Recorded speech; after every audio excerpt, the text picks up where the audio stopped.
Hello everyone, welcome to the HCI IoT course series. In the previous course, we learned about the key features and solutions of NB-IoT.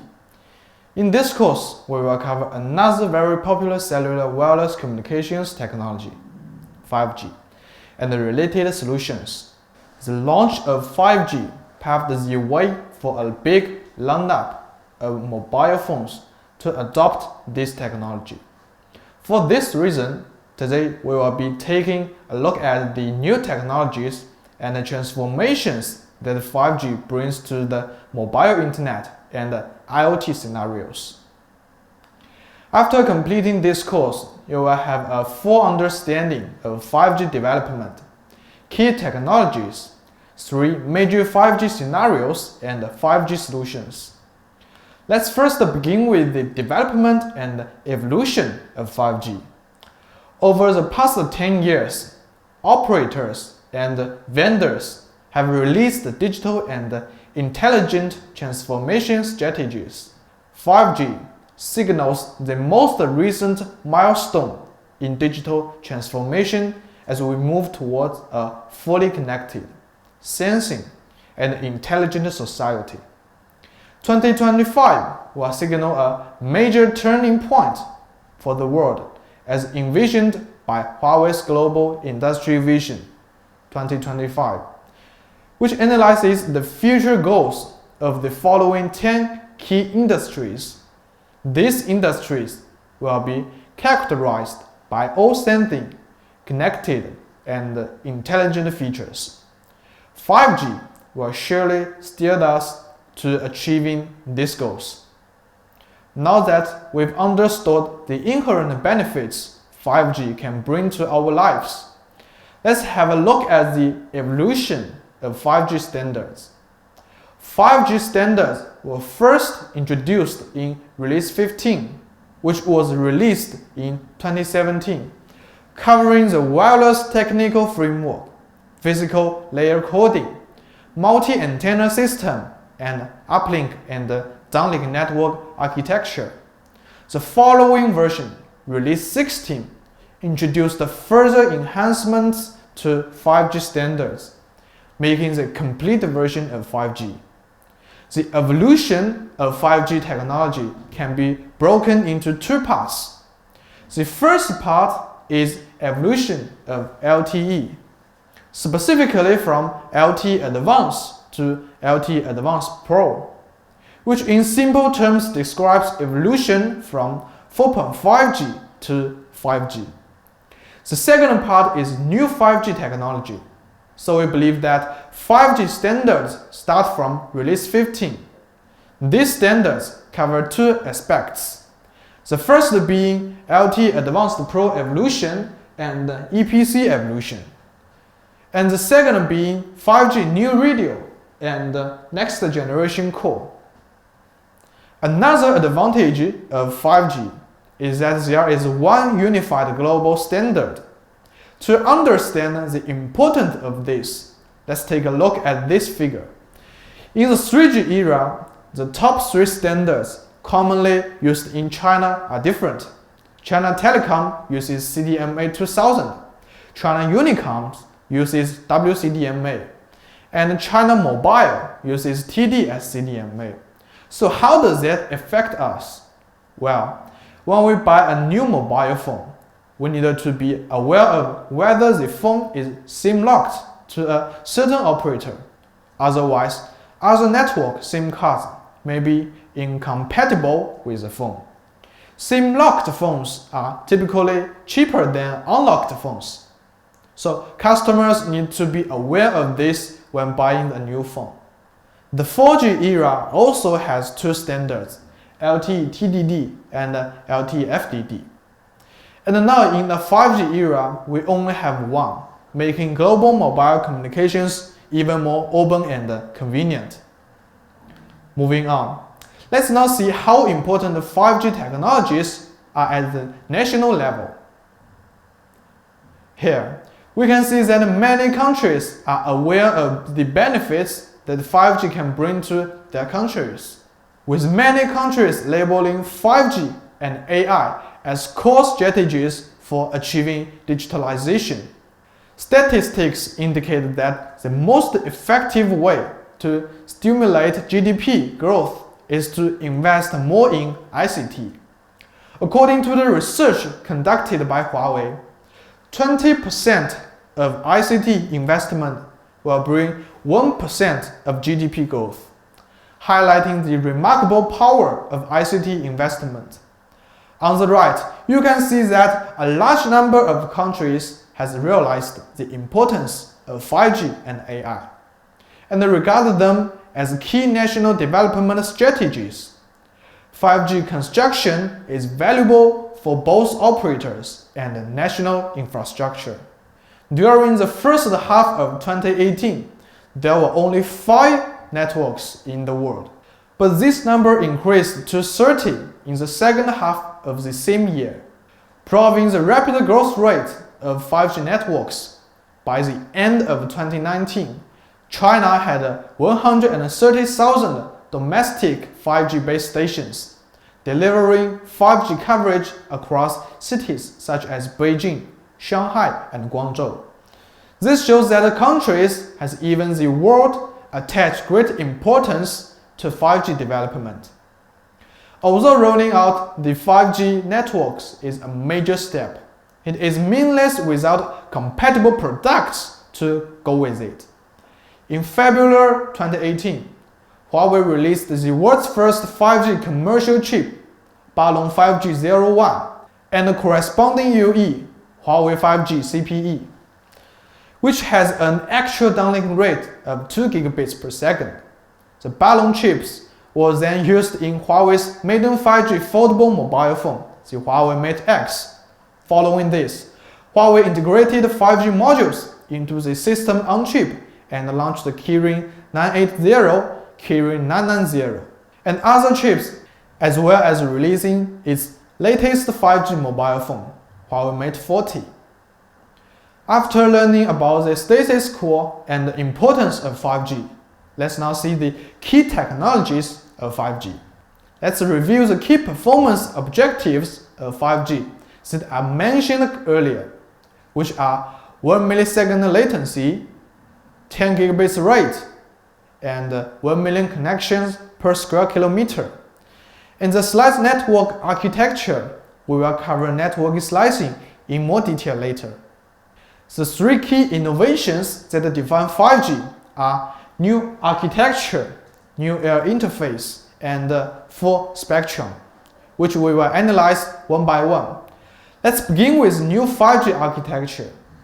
A 5G network carries services for hundreds of industries, and therefore the actual application scenarios are complex and require flexibility.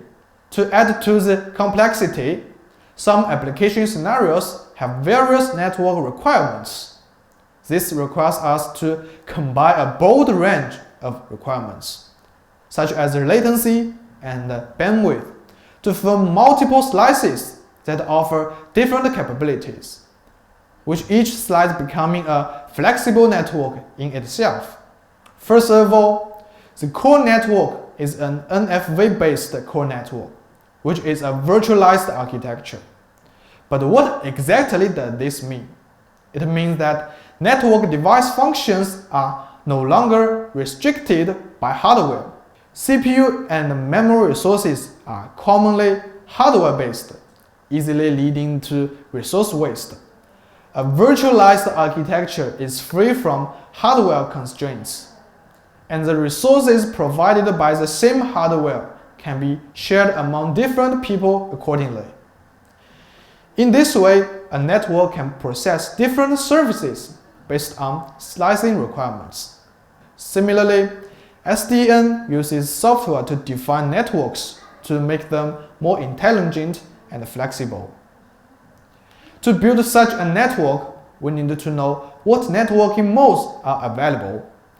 5G network can be classified into non-standalone, which is NSA networking, and standalone, which is SA networking.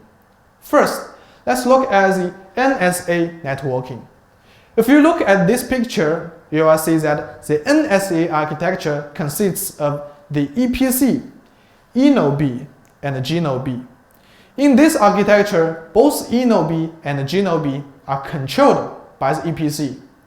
Moreover, the SA networking mode is different and involves gNodeB and NGC. The differences between NSA and SA may not be very clear, so we can use a simple example to explain their differences. Imagine that you are the boss of a restaurant called Restaurant 4, and you have a chef there called Chef 4. As your business grows, the restaurant becomes busier and you need to expand your business. But it requires a lot of money. You cannot invest blindly. Now, two options are available. Option A is to buy another restaurant, Restaurant 5, and hire another chef, Chef 5. This solution is the simplest and the most effective, but it costs the most. Option B is to buy another restaurant, Restaurant 5, and then assign Chef 4 to manage it. This option may save money, but Chef 4 might be too busy to make it work. In the preceding two options, the option A is the same as SA architecture, and option B is NSA architecture. In option A, the restaurants are eNodeB and gNodeB, and the chefs are core networks. The investment required for the two networking modes varies greatly. Although SA networking can bring outstanding network performance, it requires a lot of money, particularly as 5G gears need to be deployed. However, not all operators are willing to use SA for initial 5G deployment due to the economic reasons. To address this issue, 3GPP proposes the NSA networking mode, offering an alternative. The NGC, which is a 5G core network, has four features. First of all, the control plane, which is responsible for transmitting controlling signals and is isolated from the user plane that transmits the actual user data. After the control plane is isolated from the user plane, software management and upgrade will be simpler and more convenient, supporting easy fault locating. Next is mobile edge computing, which describes a cloud server running a specific task at the edge of a mobile network. It processes certain services that are used to be handled by the core network, reducing network transmission time and delay, as well as saving bandwidth. Third is network function reconstruction. The services are computed on the cloud, so the network architecture and functions of each part are replanned. Last but not least is network slicing. As mentioned earlier, a slice is an E2E network which can be customized based on our needs. The 5G New Air interface requires knowledge about the physical layer, but we are not covering this in today's class. If you want to learn more about this part, please attend other 5G courses. The course today covers only the new air interface technologies used by 5G, including 4-duplex, massive MIMO, polar coding, FOFDM, and SCMA. In massive MIMO, multiple antennas are used for transmitting and receiving data. In addition to the time and frequency domain multiplexing, the multiplexing technology is also used in the space, which is a spatial technology used to improve the throughput. Now, let's turn our attention to full spectrum. In previous courses, we mentioned that the frequency band of 3G is 1800 MHz, and that of 4G is 2600 MHz. Although the 2600 MHz of 4G is also a high frequency band, it still can cover an area of about 2 kilometers after signal amplification by the base station. 5G cannot get a wide coverage because 5G uses higher frequencies than 4G. So, the problems of 5G are that it consumes more energy, covers a shorter range, and has weaker penetration. For 5G frequency bands, C-band is mainly used for 5G outdoor coverage, but the other frequency bands like millimeter wave will be used for capacity expansion and self-backhaul. In terms of capacity, this means that transportation hubs and stadiums, which usually cover large unobstructed indoor areas, suffer from poor user rates when crowded. Because each base station that uses C-band provides limited coverage. In this case, frequency bands higher than 6 GHz must be used for capacity expansion, but they suffer from weak penetration, although they do provide better reflection. For self-backhaul, we can make an example about home network. The fiber to the home, which is FTTH network, it uses optical fibers, meaning a home network will be composed of many wires. Optical fibers are used for the last mile, and then wireless routers are used to connect the UEs. But in the future, a CPE will be used to implement wireless backhaul. A CPE can serve as a base station to provide services from UEs. It can also replace optical fibers to implement wireless backhaul, that is, fixed wireless access, FWA, which will be covered in more detail later. Therefore, 5G deployment is a hybrid networking mode of high and low frequency bands. It involves all frequency bands and spectrums and uses different frequency bands in different directions to achieve optimal 5G network performance.